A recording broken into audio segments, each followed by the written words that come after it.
Welcome to Accelerating Your Dental Practice, a podcast with free expert advice to accelerate your practice's efficiency, growth, and profit. Here's your hosts, dental management consultants and friends, Malika and Michelle.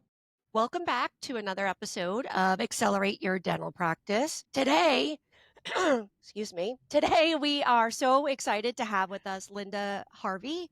I have known Linda for, oh my gosh, years and years and years, and have gained so much knowledge from her. But you may know Linda mostly as an OSHA and HIPAA consultant and trainer. What you might not know about Linda is that she's the founder and chief knowledge officer for the Dental Compliance Institute. DCI is an educational and membership-based organization focusing on a wide range of relevant risk management and compliance topics. DCI provides an added layer to the assurance and peace of mind of your existing policies and procedures and annual compliance training. They accomplish that through one-of-a-kind train-the-trainer courses, a vibrant compliance community filled with current resources and tools, as well as one-on-one coaching.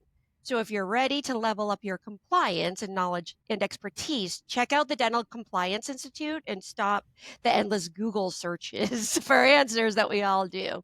The information for that will be in the show notes after, and I'm sure Linda will discuss a little bit throughout the podcast. But welcome, Linda. We're so excited to have you here. Michelle, I'm thrilled to be here, and I'm so happy to catch up with you. It's been a while. It has been a while. So the reason Malika and I had asked you to join this podcast is HIPAA is such, just compliance in general, it is such a hot topic, and I would say a struggle for us consultants as we work with doctors, because they have the mindset of, I'm just a tiny little practice. Why do I have to do all of this? So I know there's a lot going on. Can you kind of let us know what you're seeing in terms of like the hot or concerning compliance topics right now? Absolutely. I'll keep it short and sweet so we can stay within a time frame. Otherwise, we'd be together a long time. There's so much happening, everything from corporate compliance to what's happening in private practices to group practices and in the DSOs. It's exploding. And so we just need more talent in this area in dentistry. I mean, we have great consultants, but that was the whole reason I formed DCI, was to develop talent at the practice level or regional level within an organization. So a couple of areas I'd like to speak about today were first HIPAA. There's two aspects going on with HIPAA. One is related to the security rule. One's related to the privacy rule, the two main areas. So let's talk about the privacy rule first. Back in 2019, I believe it was, the Office of Civil Rights, who is the HIPAA enforcement agency, launched what's called the Right to Access Initiative. A right to access are three words that most dental practices don't know what that means. It simply means the patient has a right to have copies of their records, to access them, to get a copy, or come in and view them if they prefer. So to date, there's been 52 settlements from medical and dental groups that have not given patients the timely access to their records within the required time frame, which is 30 days under federal law. And even just as recently as this week, I was talking to another consultant who was working with a practice that's in trouble with the Office of Civil Rights for not granting the patient their records. And then one of my practices in South Florida was telling me that a nearby practice wanted to charge them $300 for a copy of the patient records. Whoa. I don't even know where they're getting that number from. So yes, you think, oh, well, we have to have this form. We have to have a form filled out. We have to have the request for records form filled out. Well, no, you don't. And that's another topic. You do want to have defensible documentation and conduct your due diligence to be sure you're releasing records to the right, I should say, authorized person. And so that other practice needs to understand why the doctor needs it and the patient ensures the patient's request. But charging $300 is not reasonable. And that could land them in trouble with a huge fine. As a matter of fact, Malika and Michelle, there was a dental practice in Maryland last fall that was more than fined. They had a civil monetary penalty. And when a practice or medical group receives a CMP, that means they did not cooperate with the federal government. Settle, it means you cooperated, you settled out. You may not like the amount you have to pay, but you settled. So their CMP was $70,000. Because this whole case spanned a period of 4 years, the Office of Civil Rights could have fined them over $7 million. This was all over the fact that the doctor wouldn't release the records for the mother and the two children. The patient wasn't paying the $20. The patient wanted them sent via email. OCR said you can't even charge $20 if you're sending records via email. So there's so many nuances that dental practices don't pay attention to. And I think what happens in these cases is They let emotions get in the way. Sometimes there's a breakdown in a patient relationship, and you'd much rather see that patient head right out the door and never have to hear from them again. But as they're going out the door and they request their copy of their records, you can't request them and make them pay their balance. Yes, you can send them to small claims court or collection agency, all those things, but you cannot withhold the records. And so the records become like a tug of war, and the law office will lose every single time. And if it goes to a complaint with the Board of Dentistry, the doctor could have a sanction against his license as well. So that's a really big area that still offices aren't paying attention to. The other thing that's going on is these pending security rules. We've been hearing about them for quite some time. We thought they were going to come into play at the end of last year, but they didn't. Actually, the beginning of January of this year, the Office of Civil Rights opened up for public comments, and that period went for, I think, 90 days. But we're still waiting to hear because we know there's a lot of reorganization going on right now in these different agencies, so we don't know when they're going to be released. So instead of saying, well, I won't think about that because it's not changed yet, the issue becomes that practices are not compliant with what they were currently required to do. There are still dental practices that don't know what a security risk analysis is, or sometimes called an assessment. They think it's something their IT provider performs, or they think it's a checklist they got from an online company. Well, granted, many of these companies have great reputations. They provide portals for policies and procedures, and you can complete your risk assessment through them. It may not be as robust as it should be. So I'd like to go through some of the points that are going to be changing to be sure that practices are beginning to level up. First, let's just say first complete what's required and then level up to where you need to be. So first is be just proactive risk management. Do you have the policies and procedures in place? Have they been customized? And do you have your risk management plan? These are basic requirements that have been in place since 2005 when the security rule became effective, right? Can you believe we've been in dentistry, well, for myself, longer than that? Yeah, same. Malika was saying the same thing today. Like, wow, pre-HIPAA. Where's the time gone? Yeah, we're HIPAA. So unfortunately for me, I was working at corporate risk management at the time in healthcare. So I really learned from the medical side first. And so I feel like I've grown up with HIPAA. Even though I'm not a credentialed security person, I understand a lot of security, not the finer points of the background, but the aspects of the rule in general. So this whole risk management plan is performing that thorough risk analysis or risk assessment. And it's a lot more than a checklist. There's certain specific requirements. And as a matter of fact, we can look for that list, ladies, and put it into your show notes, because a few years ago, maybe around 2019, I think, the Office of Civil Rights issued some guidance on how to do a risk analysis. So we can include that. There's a lot of confusion there, and it doesn't need to be done every year. And it's going to be mandatory to be done every year going forward. So the second thing that will come into play when these new rules pass is having a list of all your technology assets. And that's something we should have already. You need to know how many computers do you have? What ages are they? Are they compliant? Are they moving up to the new Windows level that's going in? Because Windows has an expiration date coming up this fall, right? Where's all the data live? Do team members and doctors use their cell phones to contact patients or log into the office? Those are assets that should be listed on your security risk analysis as well, and this whole asset list. There's so many different areas. Another piece would be what other individuals are logging into your computer system, and are they doing so securely? Third-party billing companies, individual people logging and coding. Who's got access besides the team? So lots to think about there. And then another aspect that will change with the new security rules is the business associate accountability.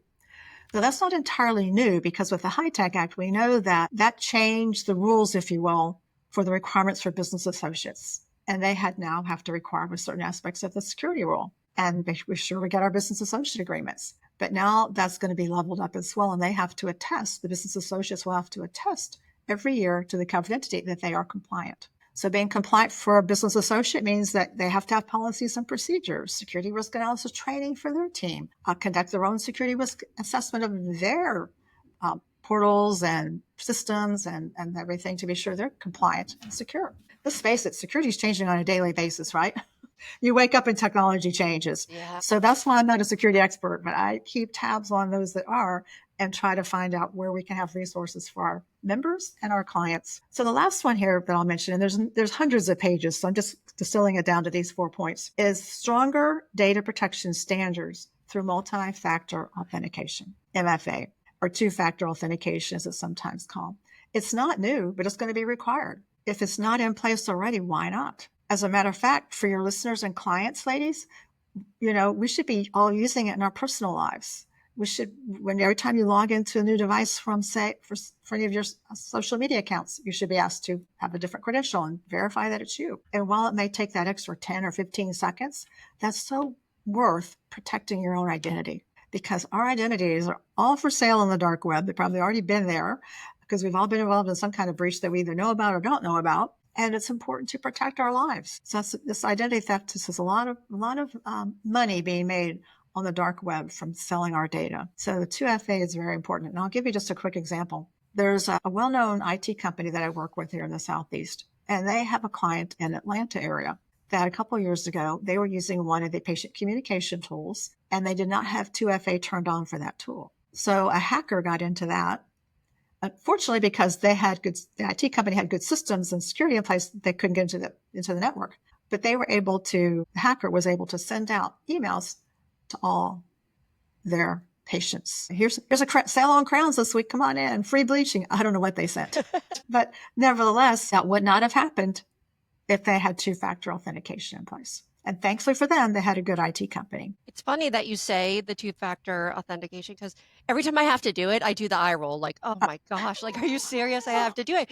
But you're right. It's 10 seconds. It's just 10 seconds to protect, yourself. And I have that, the LifeLock, so that it notifies me if everything. And yeah, there is something about me like on the dark web that they're like monitoring, and it's very scary. It is. I liken it to, the drug crimes, those kinds of things, because there's different tiers of individuals and companies and organizations that are down on the dark web. There's average folks, I'll call them, that are like wannabe hackers, and they rent the tools of these sophisticated crime mobs, if you will, or cyber mobs, cyber syndicates. And it's a world of business for them. And it exists in an area that we just don't see on a day-to-day basis. And we don't think like that, but we have to think more protective. So in other words, now it's time to just flip that coin over and say, instead of looking at it like a hardship or roll our eyes, as we both all do, okay, this is for me, this is my protection. So kind of give yourself a different mindset when you're thinking about that. Yeah. And I think the education of the team is so important on that, because I see, I unfortunately had 2 offices that were hacked last year. And I mean, just to see them go through this was just heartbreaking. And both cases, the staff were not educated on, you hope that they know what, some of the common sense. But at the same time, not knowing, don't open an email that you don't know anything. It looks like it's coming from it. And both cases they were clicking on an email that looked like another dental office was sending them a referral, and they were trying to open it. And then just the education of what to look on the email address, like what to do and not to do. And, it ended up causing them so much heartache and shutting their office down for 2 weeks and losing so much data. It was just heartbreaking, honestly, to see them go through it, and then the unknown. And both the offices, when I hear what they had to say, was like, well, I had no idea that the email address could end in this, and it could be a spam versus this. And it's just like taking that time to educate and teach your team members, because it's a split of a second when that happens. Oh, it all takes one click. You're so right. Yeah. So there's a couple of things to your points, and that is we are required to do periodic security awareness training. And there are companies that offer phishing services where they try to, trick your team into making clicks on those, but it goes to a safeguarded place. So it teaches them how to be mindful. And one of the things I learned when I attended the OCR conference last fall was AI is supercharging ransomware. The types of emails that we used to see that were really, oh, this is so fake, it's so crazy, or the spelling's wrong, the grammar's wrong, that can be much better now and pretty perfect. So it's easy to get tricked. Yeah. And then no matter how good their IT person is, Malika, many of them say, oh, Doc, don't worry. We've got you backed up. We'll have you up and running in a couple of hours. You can't know that. No way. I'll use the kind of phrase that I remember my grandson made when he was younger. Yeah. I can't know that. Because remember kids guys, I can't do that. I can't know that. So to that point, we don't know what we don't know unless we've tested it fully. And nobody wants to test their system, even with something fake, to say you're down and you can't get back up. Right. And then the panic of the patients. Can you imagine, one of my offices, these patients were freaking out to the right reason. You're hacked. What information was released?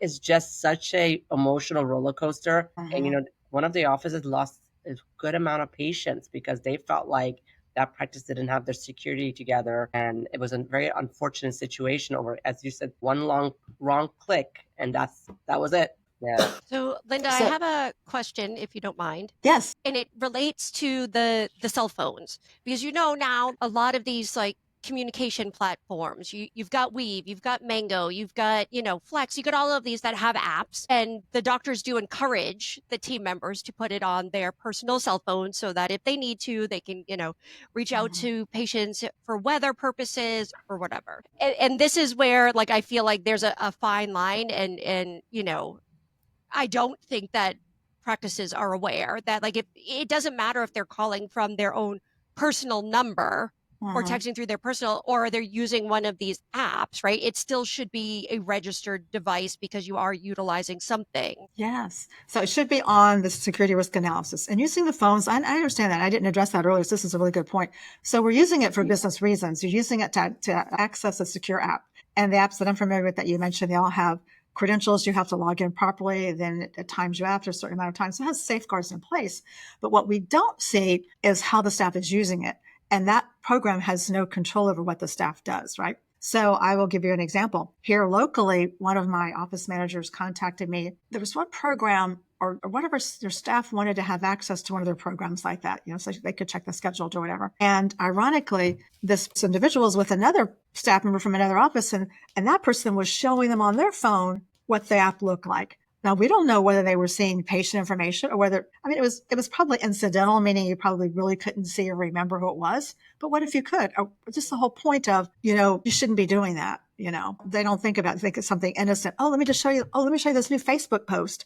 It's something that just kind of rolls off of our habits so nonchalantly that there's the fine line that you miss. So is that something that is a reportable breach? No. But is it something that should be talked about to be sure that team members know what's appropriate and what's not? And that's where the difference lies. Yeah, I agree. I agree. Most of the time they're not doing it intentionally. Like I feel like they're not Mm-hmm. properly trained. Like Malika said, like it's the education for them. And I know it's mandatory to have annual training, but I tell them sometimes like you need to go over certain things multiple times a year. I mean, for heaven's Yeah. sake, we have to remind them like how to properly schedule on a weekly basis, something that is not happening on a regular basis, right? They should be addressing it I know they more. can't see the forest for the trees, right? So when Malika first mentioned it too, I want to circle back to the training point as well. And the recording training only meets a certain level for the practice. It doesn't talk about what's going on in your office. It doesn't talk about the programs, Michelle, that you just named and how we're using them and why we're using them, what's the best way to use them and how not to use them to safeguard patient information. So that's not covered. If we all have generic training programs, and you can log in and you can get free training, but it's worth the value that you paid, right? So that's why, having good experts is really important. When you have an expert, whether it's a consultant or, a group that's working with you or being a member of DCI. Now, we don't provide annual training, but we provide the coaching and the training programs. And that's what's so cool about what we do, because we're like another layer of assurance and confidence and expertise on top of an existing program to help them, especially with our risk management things we provide. So that's just so much that goes into the annual training. It's not just one and done. And many times over, it's just like, we want to get it done. Check this patient off the schedule. Let's get the next patient in the chair. One and done. But it's not that way. It's ongoing. So another thing I wanted to mention as we've been kind of talking about some of these software programs is just artificial intelligence. I just mentioned how AI is supercharging ransomware. And there are many programs that are just so good that are offering help us to provide better care to our patients, and so many wonderful things. That's changes all happening so quickly. And there again, it just requires having good training to know how to use the program and to use it properly. And so one of the things that I teach our clients and students is it's important that when you're using a program, say for diagnostic purposes, the AI program can never diagnose a patient. Only the doctor can diagnose, except in the states where hygienists have expanded functions, and that's different. It's a different area I'm not discussing at the moment. But only the doctor can diagnose. So you can't write in the chart, paradiagnosis confirmed by, and then name the software, But you could certainly say the software or AI was used to enhance periodontal diagnosis or, decay. So those are the kinds of things that are really important, because a few years ago, that really came to light working with a GI center here in Florida, one of my medical clients. GI doctors have been using AI to help detect polyps for years now, ahead of us, it seems. And of course, different ends of the mouth, right? Different ends of the body. But to that effect, I was talking to the nurse manager because she said, we need to document how we're using it. And we just came up with a simple sentence, AI used to enhance polyp detection. So you're talking about a tool that you used. And I would recommend that to our listeners and to your clients to document that you've done that. Because if there was ever an allegation of missed or delayed, say, periodontal diagnosis, you can't go back and say, I didn't see it on my AI program. You can't blame a program because only the doctor is going to be ultimately responsible before the board or before a jury of his peers or, the plaintiff's attorney and whatnot.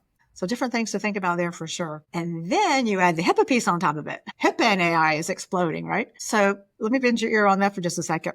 When you think about how AI programs are used in dental practice, as I mentioned, they're just expanding tremendously. I've got numerous clients that are using multiple AI programs, and we're just working through it one office at a time as we're getting ready to roll out policies and procedures in this area.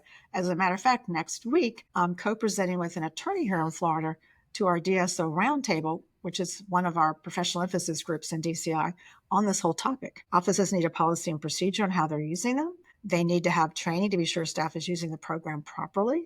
You need to update your notice of privacy practices and your business associate agreements. Now, you should have that business associate agreement in place the minute you sign up with one of these programs. However, when you think about programs that are used to enhance periodontal disease and caries, they are sometimes subscribed to through the patient management software system. So they are not the direct business associate of our clients, Michelle and Malika. They are subcontractors of the patient software system. So how do you know that that third party is compliant and how they're using your patient data and where it's going? So there's so many different factors and we don't have our arms around all that. What unknown to me is, will the doctors be held reliable for that? Are they going to be held accountable? So when that third party has a breach, what's going to happen?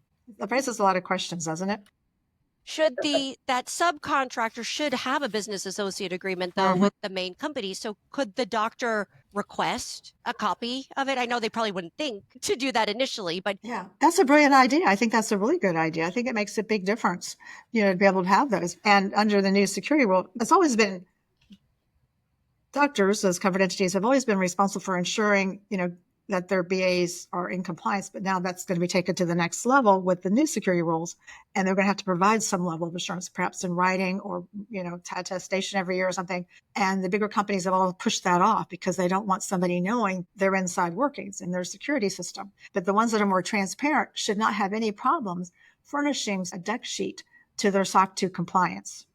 Or they're, some answering a couple of questions about their attestation that they're HIPAA compliant. They've conducted a third-party risk analysis and what they do, just at a high level. I don't think everybody wants to be in their business personally to share their, business secrets and whatnot, but they have an obligation to share that, I believe. And that's what's not done so far. I love it. No. Like I'm eating it up. Like some people, our friend Teresa, she's an insurance nerd. Like I'm a HIPAA nerd.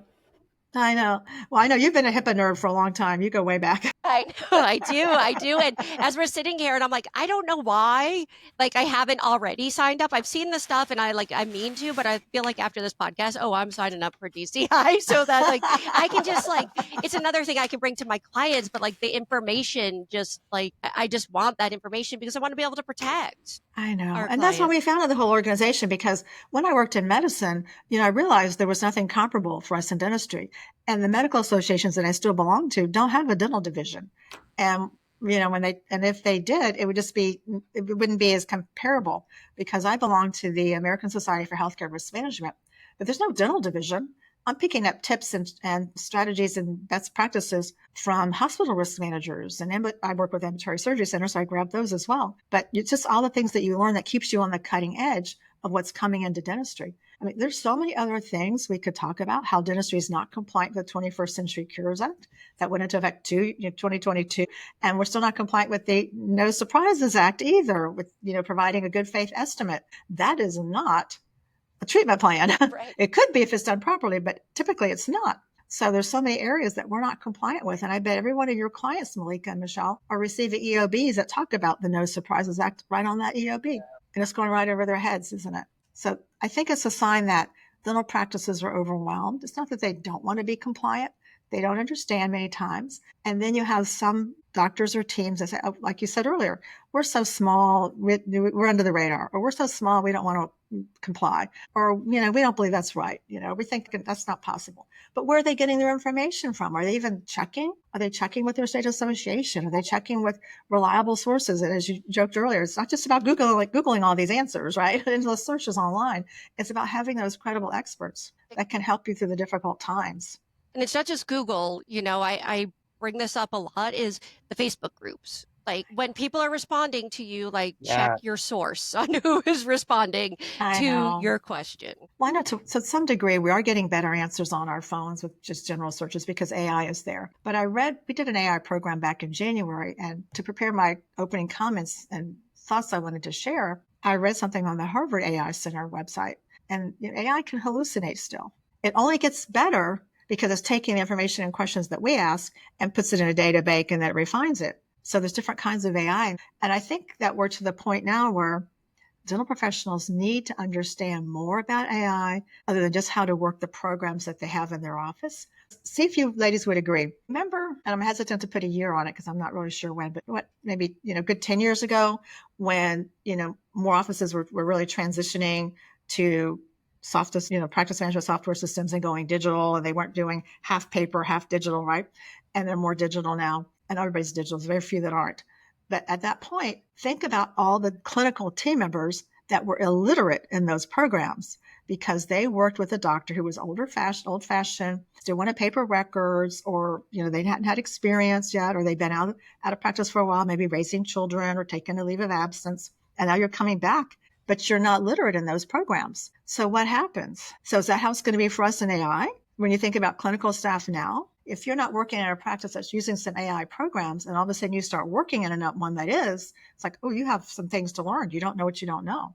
And they may only teach you, here's how to click the button, here's what the doctor wants to see on the screen, and do these 3 things. But there's no depth to it as far as how to use it properly and understand the ramifications if we're not using it properly. Or sharing things on your phone, as I mentioned earlier. Even if they're not sharing it, they're showing it, okay? We'll use that term instead. They're showing it on their phone to other people. So silly things happen that can make a big difference. Yeah. Exactly. So with all of this, this is fantastic. What do you have that's going on in DCI? Give me. Oh, I'm so excited. Thank you for asking. I'm so excited. We're in the middle of a huge membership drive. So this is really exciting. We celebrated our 10th anniversary last year. So this summer we'll be celebrating our 11th anniversary.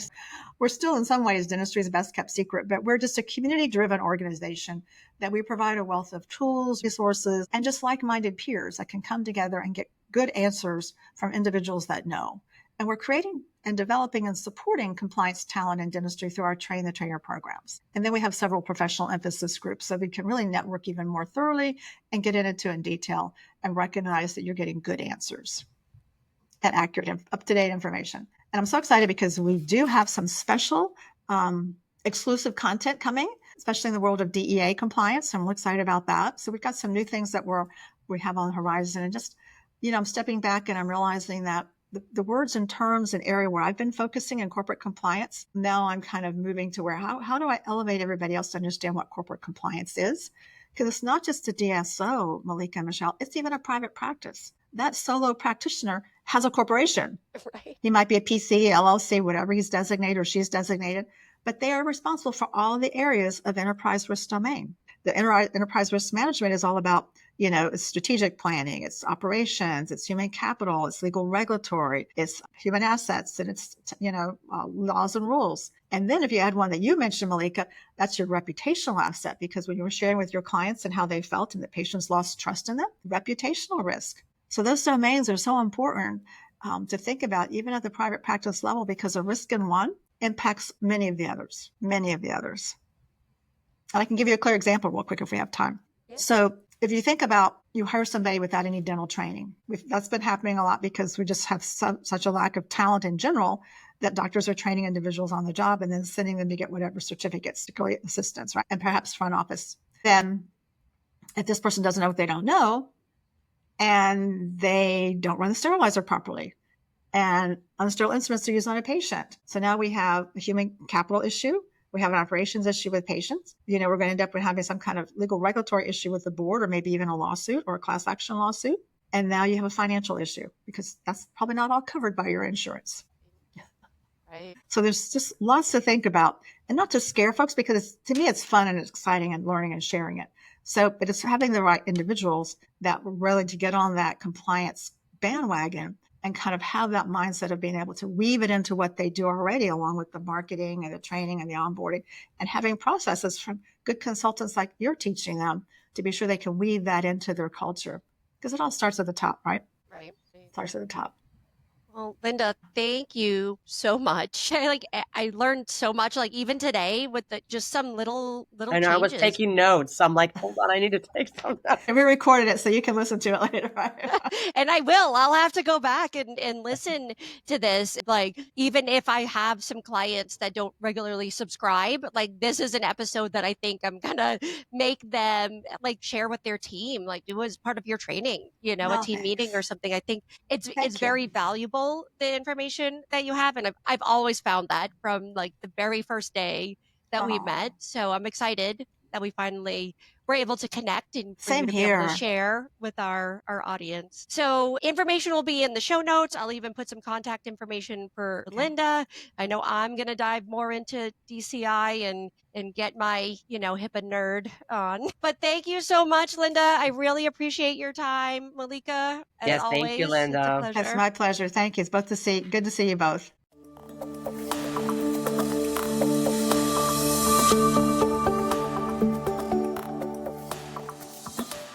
Thanks for joining us on Accelerating Your Dental Practice. To connect with Malika and Michelle, visit czardentalconsulting.com and affinitymanagement.co and learn how they can help you accelerate your practice even further.